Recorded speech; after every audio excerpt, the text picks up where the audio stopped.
Congress party के star प्रचारक और लोकसभा में नेता प्रतिपक्ष राहुल गांधी 2 दिवसीय दौरे पर झारखंड में चुनावी रैली करने वाले हैं। लोहरदगा में 8 नवंबर को शहरी क्षेत्र के बीएस कॉलेज मैदान में कार्यक्रम का आयोजन किया जाएगा। इसकी जानकारी कांग्रेस पार्टी के वरिष्ठ नेता और राज्यसभा सांसद धीरज प्रसाद साहू ने दी। साथ ही कहा कि आज कार्यक्रम की रूपरेखा तय कर ली जाएगी।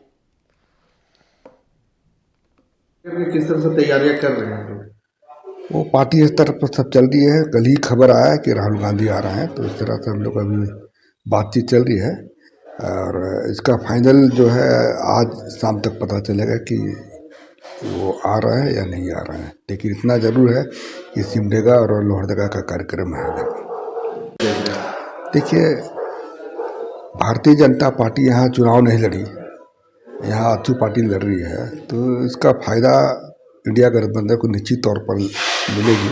अगर भारतीय जनता पार्टी लड़ती तो लड़ाई दिलचस्प होती, लेकिन मुझे लगता है जिस तरह से देखने को मिल रहा है, आजसू पार्टी के कई लोग भारी पैमाने पर कांग्रेस पार्टी ज्वाइन कर रहे हैं, तो ऐसा लगता है कि यहाँ पर इस बार फिर से हवा चल रही है कांग्रेस के पक्ष में और निश्चित तौर पर जीत होगी। कुछ लोग जरूर हैं कि अपने पार्टी के ही लोग हैं, वो लोग विरोध कर रहे हैं, लेकिन उनका विरोध करने से कुछ होने जाने को नहीं है। जनता कुछ सुनने वाली नहीं है और मैं जहाँ भी जा रहा हूँ तो मुझे आश्वासन मिल रहा है कि